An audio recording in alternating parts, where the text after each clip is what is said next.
my main man, Scott Bell. How you doing, buddy? Doing pretty good. No, I've heard rumor that you're doing better than pretty good. I heard you're doing pretty freaking excellent these days, actually. Yeah, I feel like I'm doing pretty excellent over Yeah, this past few months. good for you, man. Well, let's talk a little bit about that. So, where are you located at, first of all? So I'm located in St. George, Utah. God, what a knock. I know we've had this conversation before. What a knockdown, dead, gorgeous place to live. So Right? Maria and I literally 3 nights ago got out the map. Well, I shouldn't say it's our next trip. We got something else we already got planned, but that's our spring trip. Is we're going out there. It's just for our listeners, if you've never been into like the desert of Utah, there's just no place on earth that has that kind of beauty. It's just gorgeous. Are Yeah. you native? I'm from northern Utah and I moved down here to southern Utah, and it's Okay, been about 14, 15 years ago. nice, good for you. How many? What's the population like? What's your metropolitan area? What kind of population are we talking about? It's growing consistently and growing really big. I don't remember what it is currently. I I would love to guess. tell you, but I'd have to Google it and see. Well, heck, let's do that right now. So Let's do it and see what it I'm just gonna says. I'm gonna Google here population of St. George, Utah. Population St. George, about 100,000 people. So Yeah. figure there's a little bit more probably around the area. So figure at 125,000, something like that. And just as an FYI, the neighborhood I live in, the subdivision I live in, literally, well, I'm in a little small subsection of it, but the area I live in literally has more than that in this subdivision. So that's what Yeah. from what I'm used to. That's a very small group, that you're dealing Yeah. with. So let's Yeah. talk And about your in our units. county, so in our county, I Googled as well for our actual county here, and that's 202,000. And that was from 2023. So we would call that a relatively speaking small city, large Yeah. town, kind of thing. So all right, Yeah. cool. So let's talk about your numbers here for a minute, then let's reverse engineer and figure out how you're doing it, where you're doing it. Are you going to bigger areas? So not that long ago, you were doing well, right? Doing well. You were Yeah. closing, say 6 months ago or so. What kind of units were you doing then? So I've been averaging. So if you went about 6 months ago, I was hitting anywhere, depending on the month, it would be either two loans or five loans, but it was somewhere in between two to five is what I was Good living, monthly. right? Good living. Yeah. And we don't talk about Yeah. basis points here, but we use a hypothetical $3,000 per closing, some more, some less, but we grab some numbers. That's the number we grab. So if you're talking like four ish, give or take, that's 12 grand a month. You make a good living at that. That's not Right. not too shabby. Um, but yet you still increased upon that. So like I don't know, last month, this month, kind of where are you at now? Yeah, so last month I started out the month with 14 deals, and it was projected to be about 6.8 million. And then I had some that canceled, some that fell off, some that rolled over. I ended up closing seven at 2.7 million. Okay. And then for December, currently I have 15. The last time I ran them, I got to run them again because I've had some more come in, but 15 at 6.4 million. My man. That's a heck of an increase, by the way.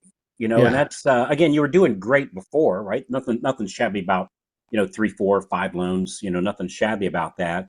But it's not. Well, it's I guess by definition, it's a third or fourth of what like. You've gone between 300% and 400% increase in a Yeah. very short period of time. So and let's I want to go into how you did that, but is your market primarily this 200,000 ish county, or do you market outside like to Salt Lake or some bigger city in the Utah area? How does that work? So I actually market, I'm licensed in 9 states now. Okay. And I just added three more states this year. But my primary focus is Utah, Arizona, and Nevada. And what percentage of your loans of these 15-ish that you're closing here, and as we're recording this, it's in the middle of December Yeah. of 2024. So what percentage of these 15-ish locked and scheduled to close loans this month. What percentage of those is in the 200,000-ish population, and how many's outside of that? I would say out of the 15, there's probably six of them that are here locally, and then the rest are either Arizona or Nevada. Awesome. So over half of them are not in your backyard, so to speak. Right.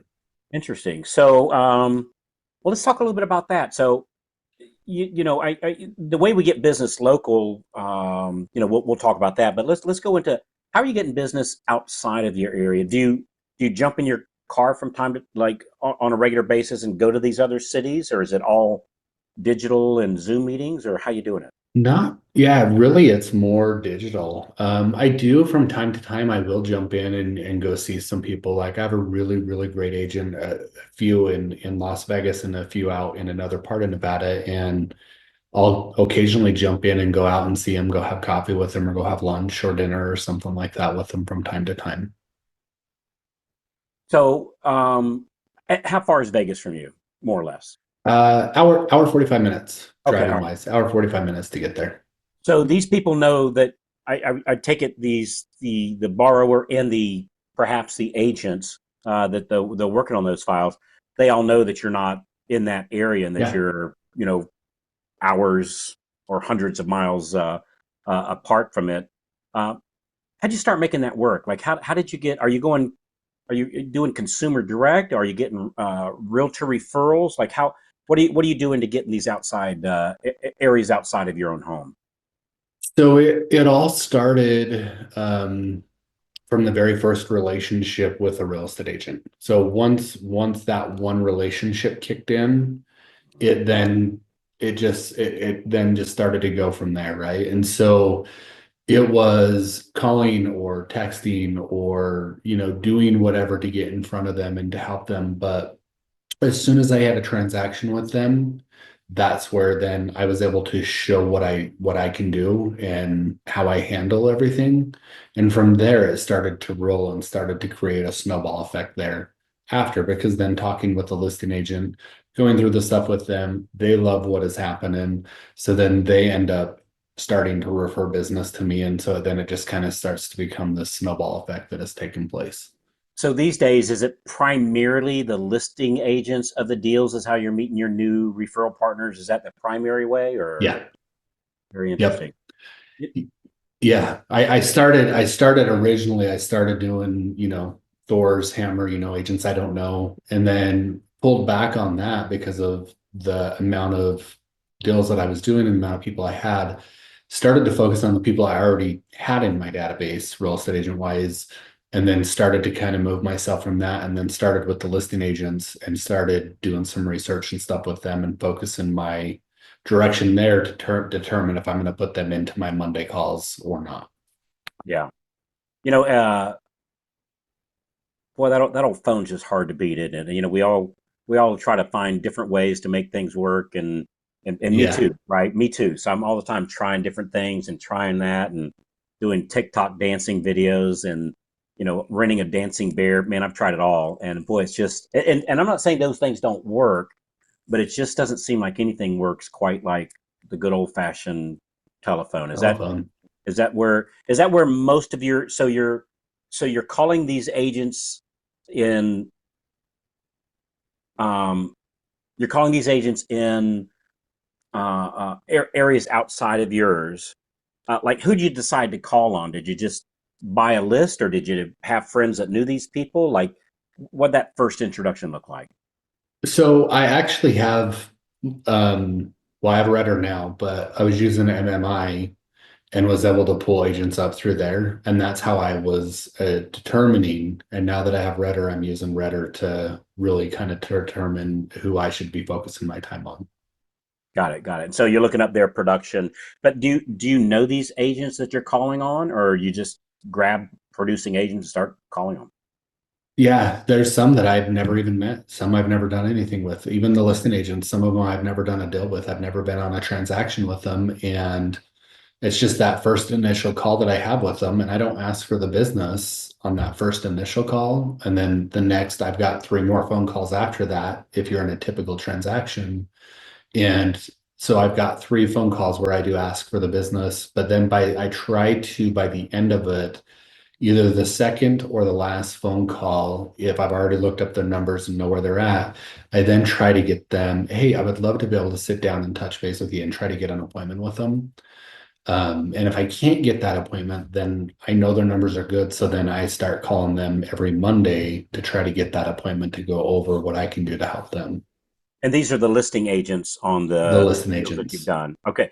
So, but how did the first one start? So here you're so I get it, the listing agent, and then you do a deal, and then you got that listing agent and that listing agent and the next listing agent, and you get that snowball. But if we go to the very source of the Nile, the beginning of the river, Yeah. how'd you connect up with that first agent outside of your area? Like what'd that look like? So I actually had opened up an office in Las Vegas and met a broker and was talking with him. And I actually ended up setting up a satellite office was inside his office. And he never sent me any business, but he wanted me to be there to support his agents. And so it kind of started there. And then it rolled from making that first connection, and then from there it's just rolled to the rest of them. Got So it. the initial would have been in person, but all the rest of them have been over the phone. There's another city in Nevada. I actually had just started calling agents out there and started to get some appointments. It took one agent, and she trusted in me and said, you know what, I like what you do and the way you're talking. So she sent me a bone, and I ran with it. She loved it. We continued to keep working, and then that started to kind of pan off. So I would say that's more the one that really kind of panned off that broke out into everything else for Nevada. Yeah. You know, it's funny you say that. I just had a flashback uh, that if you were to take a look at all the loans that I personally have done, and it's been thousands and thousands and thousands of them. Boy, it's almost the same story, Scott. That like I'm thinking, it's one particular lady. God bless her. Her name was Penny Bogdanos, realtor here in this area. That likely nobody's Yeah.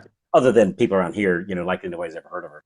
And I just did a deal with her, and then she introduced me to, when I at the closing, she knew the listing agent and said, "Hey, boy, you really got to start working with Carl. He's a great guy." And then the next one, and the next one, and the next one, and then I got Yeah. invited to the Realtors Association, and then and it's funny how all that works. So, but I just, I love the way your story is that, some of these areas or states that you're getting loans from, uh, you never go to the area, you've never met the agent, and you just picked up the Yeah. phone and just called them. And it's a funny thing. Typically, us as loan officers will the amount of effort and work we'll go through not to pick up the phone. It's like we'll go dig a ditch for 2 miles out in the desert sun, and it's like, dude, if we just picked up the phone and called, we could have not had the done all that other crap that sometimes we find ourselves Yeah. doing. You know what I mean? What is that? Do you think? What is that like? So when you started calling these people, did you have fear? In the very beginning, yeah, you get that fear that's in your stomach, and you're like, I can't do this, blah, blah, blah. But then after doing it for 6 weeks, it starts to drop. Mm, Right? And a good guy on Call Stars with us, he says, don't look at the numbers. Don't look at what they're doing. Like, look at the numbers to know, but then get it out of your head, right? And they're a human being. And so I started doing that. And after I started doing that, game changer. Like they're just a normal person like we are. They yep. do high volume. Yeah, they do good business, but they're still a human being and they still want that interaction. The old they put on their pants the same way I do, one leg at a time, kind of thing, figuratively Yep. speaking. So Yeah. yeah, it's funny how that works. So hey there, hey, if you're loving the tips so far, be sure to hit that subscribe button right down there, and then tap the little bell so that you never miss out on more free cool tips coming your way. Also, I would love to hear from you. Drop a comment beneath there. Let me know what you think, or tell me what you'd like to hear next. All right, so you've gone from 1 to 4 ish, and or five, some months, something like that, to this month like 15. Um, any difference in your team in doing that? Like, have you had you make any transitions yet of getting help, or like this is, I know this is all kind of a new thing because you just started implementing it and started getting the great Yeah. results. Um, have you had to make any changes to your team yet, or is that kind of on the horizon still, or where's that at? It's it's on the horizon. We've been looking at bringing on a loan officer assistant to help because I'm working a lot of hours right now, and I know the end goal for it. And I'm okay working the hours that I'm working right now because I know that I can build that pipeline where it needs to be and keep it consistent like that. But then I bring those other hands on board, which is going to free me up so I don't have to work as many hours. And then I can put even more focus into what's bringing the business in the door so that we can grow that number even greater. And so that's where we're going next is to bring that person in. Got it. And I don't think I asked this. Do you own your company? Are you a loan officer at the company, or a branch manager, or what does that look like? So I'm a branch manager. It's just I have myself and then I have another loan officer as well, but she's more retired-ish. She just kind of does I her get it. things that she wants to. She doesn't want to do as much, but realistically, just me as the loan officer and branch manager as well. And And does the company yeah, have other branch managers? Like, are you one of many kind of thing? yeah. So throughout the United States, they're out throughout the United States, and each branch has their own location, whatever. And I'm Yeah. I'm the only branch in St. George. Okay. So when they see you having an uptick in your business like this happening very drastically, do you get their attention? Like, do they go like, dude, what are you doing? Yes, I've been getting some phone calls and been having some talks, and I actually just got done talking with another loan officer in our office in Grand Junction Yeah. about what I'm doing. It's kind of fun, isn't it? When you grab when Yeah, you start getting a little bit of attention, it's I think it's a I think it's a healthy thing in the in the company, not company as far as the company you work for, but in the right circle of people. Let's say it that way. I think it's an important thing to spike the ball. You make a touchdown and you're doing really well. I do. I think it's a like you don't want to do it in front of our friends that aren't in the industry, right? Like, dude, I went from making what say four times three. I went from making 12 grand to 45 grand for the month, right? We say that to our friends. It might sound like we're kind of being a jerk, right? We don't, yeah, obviously we don't want to do that, but it's kind of nice when you get a little attention, well deserved attention, and the company goes, man, you're doing great, and other loan officers start reaching out to you. It's nice feeling special, isn't it? yeah. It is. It Yeah, really is nice, and it makes you feel good because you're like how like for me because I don't like to think I'm doing as good as I am. And so it's nice because then when I get that, I'm like, God, I must really be doing good. I must be doing, way better than I think I'm doing yeah, because people are calling me. yeah. Well, brother, I can tell you right now, yeah, when you enter into the double digit club, right, closing double digits in a month, and not just a lucky month, but like it's trending in that direction. Yeah. You are doing something right, man. That's a the problem with you and me, Scott, is you and I are in a mastermind together, and the problem is we hang out with some of the people we hang out with are like really serious big hitters, and sometimes we lose sight of what average is. Like if you're working out with all the Mr. or Mrs. Americas, you think that everybody's all pumped up and muscled up, and you go, no, no, no, no. That's a very unique club that you're in. That average. I saw a thing the other day. I think the average loan officer, what was it, is closing 0.7, 0.7, like a loan every other month is Wow. average. And so, yeah, you close more in a month than average does in a year. So Yeah. so good for you, man. Hey, how about any kind of automation that you're using, like any CRM that you're to help you keep track of? And we don't need to give names necessarily, but are you Yeah. having it like are you is that something you've used all along, or is that a new thing that you're doing to help you keep track of all the extra things to keep track of? Yeah. So I use a couple CRMs right now, and in the process, I just brought on a new one and actually getting that one ramped up and ready to get going. I actually just launched a new campaign on it on Friday to start on Monday. And so I'm dialing that one in to help kind of replace what I'm using now to make things easier and more functional for me. So How long have you been a loan officer? I've been a loan officer for just over 20 years. So what is different now? Like what did something happen that like for you seeing this great success that you're having is like what changed?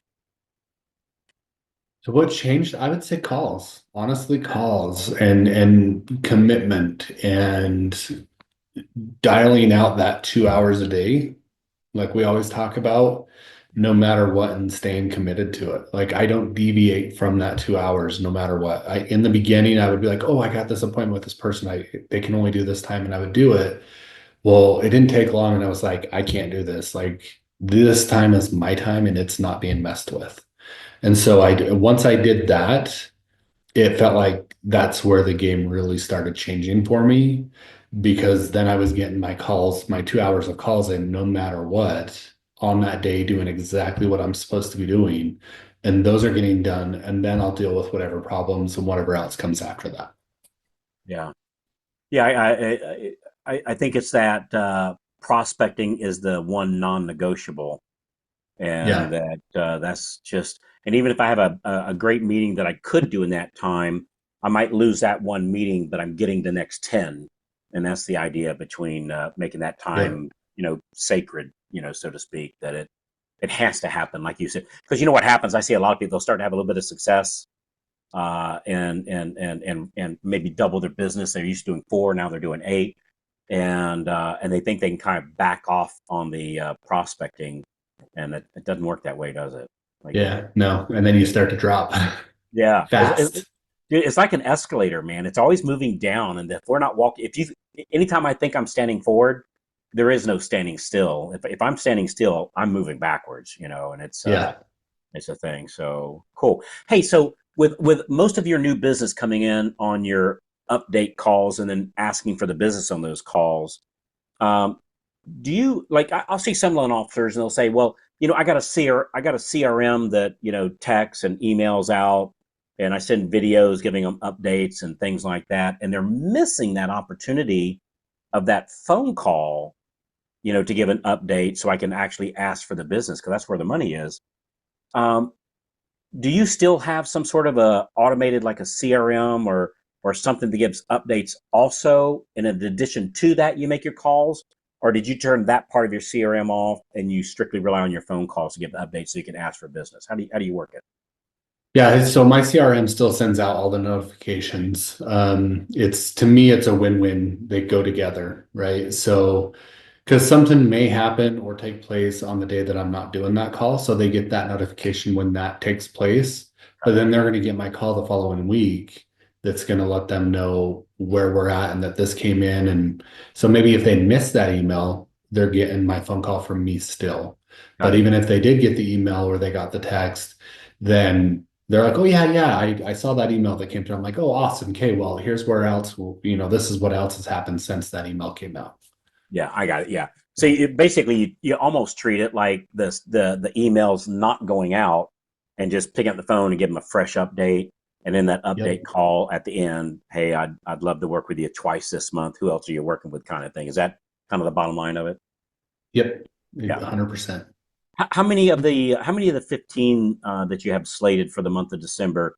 How many of those are purchase versus like refi from a database? Like did like is this all purchase driven, or is there some past It's database sprinkled almost in there? all purchase. Everything is purchase. I think I have one refinance. Yeah. One refinance, the rest are Yeah. purchases. So this is all realtor referral business, like all of it. Yeah, it's Yeah. either realtor or past database. Yeah. Man, you're in a good place, man. This is a really good place to be. And just for clarification, December's not historically epic months, for many loan officers, that historically across the nation there's a somewhat of a drop off this time of year. But brother, you took that idea and put it in the garbage disposal and turned it on and ground it up and threw it out. Screw that. I don't care what normal is. I'm going to do what's abnormal. And so Right. my hat's off to you, man. Just congratulations on your great success. Hey, let me ask you. So if somebody might be listening to this, and they think, I'm closing my two or three and I feel pretty good about it, as they should, right? As they should. what would you tell them? Hey, if you're not doing this, make sure you go do. Like, give them one. Like, as they're listening to this, I always like to have an action item. What's one action item that you think would help most loan officers out the most? If I had to say one action item to do out of the whole entire week would be to call your listing agent and buyer's agent and the clients that are under contract every single week on the same day, regardless. That is the biggest game changer. Besides past database, that's the biggest game changer of all. Nice and simple, and just asking for the business. Right? I Yep. think that's where a lot of people screw up is they make all these phone calls, but then they go, well, they know what I am. I don't want to be weird. I don't want to be salesy. And it's like, dude, Yeah. that's Carl, as you say, it's the new goodbye, right? It's no longer bye, see you later, or hey, I'll chat with you next time. It's my buy is the hey, by the way, if you have anybody new that needs to get pre-approved or pre-qualified, let me know. I would love to be able to help get them going for you. just that simple. Simple and easy. Every call that I end with, that's what it ends with now. Yeah. Good for you, man. Well, brother, I'm proud of you. Anything, and this might sound like almost the same question. Anything you would do different than what you've done? Like, is there anything like, now that I know, I wish I would have. And I hate shitting on ourselves, right? Like I should have Yeah, this, and yeah. so I I don't like totally doing get that. it. But like, is there something that like, boy, I wish I'd have known this earlier? Yeah, if anything, I wished I would have. I wish I would have never stopped following up with my past database Hmm. because I used to be so good at that, so good at it, and What then happened? I What stopped. happened? If you don't mind me asking, what happened? I would say the uptick in the market, everything went so crazy and stuff took place there, and it threw me off from doing my follow-ups that I would do with my database. And that is one thing I let off the gas pedal on. And that was the thing I think that really, when the market took the turn, I think that was one of the things that was the thing that kept me alive always. And I lost that because I lost my sight on what I was supposed to be doing with it. Well, brother, my hat's off to you. Congratulations. Thanks for helping me inspire tens of thousands of loan officers across the nation that'll listen to this. And I appreciate who you are and what you're doing, my man. And congratulations. I know your family's proud of you.